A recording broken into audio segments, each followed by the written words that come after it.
Okay, folks, so I'm at the red carpet event at the Dolby Theatre, and I'm with Mr. Timothée Chalamet, who's nominated for Best Actor.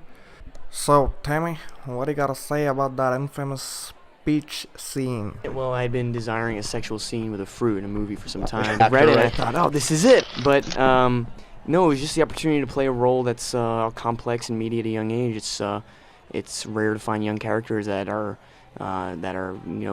the weight of the universe on their shoulders or something, or suddenly have it when their eyes fall on what is a person of interest at first, and then what is a first love, what blossoms into a first love. So.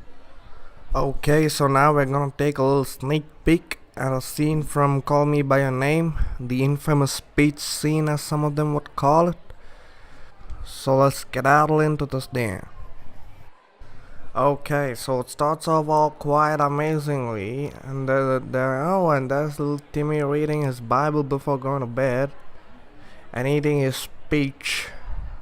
No trouble there, and then as you can see, he's very bored, so yeah.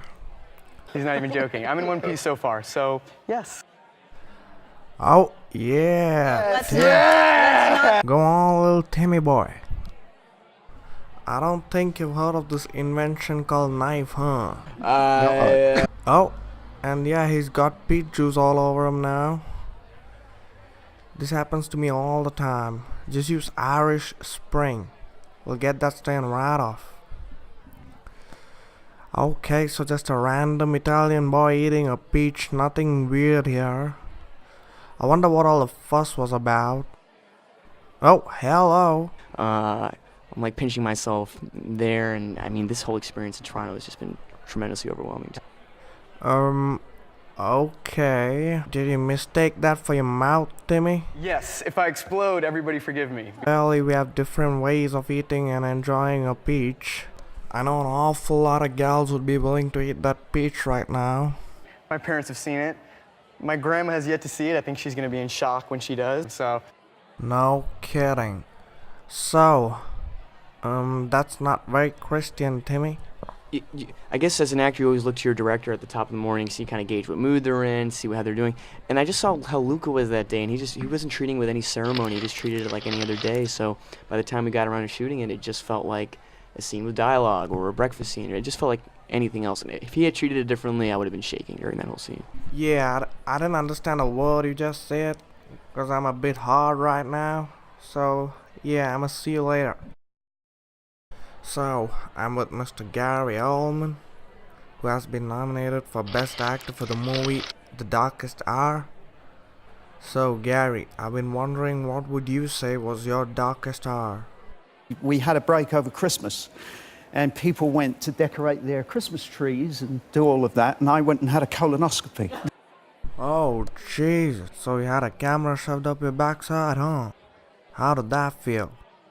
The prospect of doing it is really scary, and then those are often the ones that are worthwhile, the ones that give you a little bit of fear and a few sleepless nights.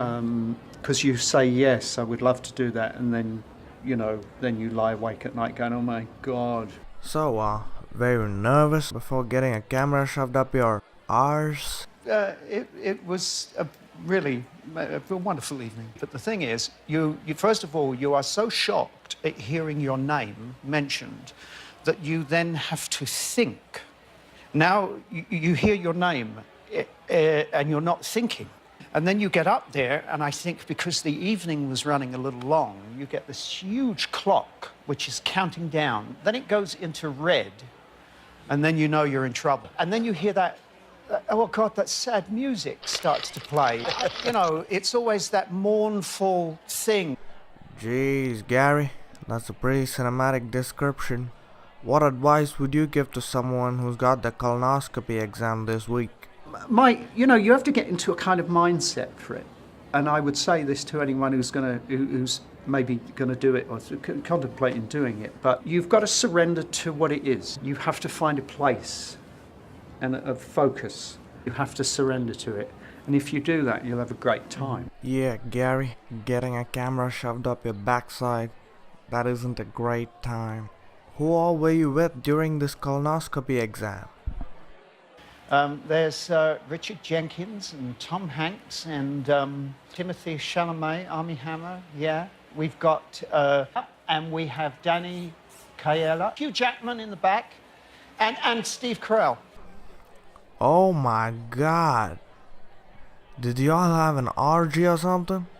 I have no idea, I left. Smart. You wouldn't want to be stuck in an orgy with Hugh Jackman. I'm telling you that with experience. Thank you for sharing your weird yet fascinating colonoscopy exam experience with us, Gary. And good luck for today.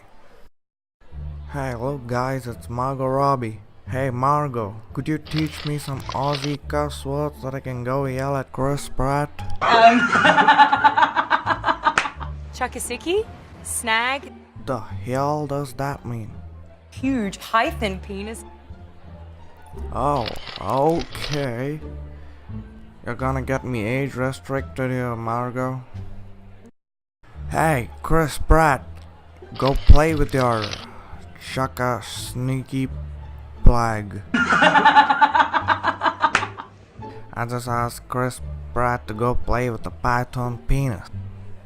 So, you wanna go out sometime, grab a bite or something? Oh well, it was worth a shot.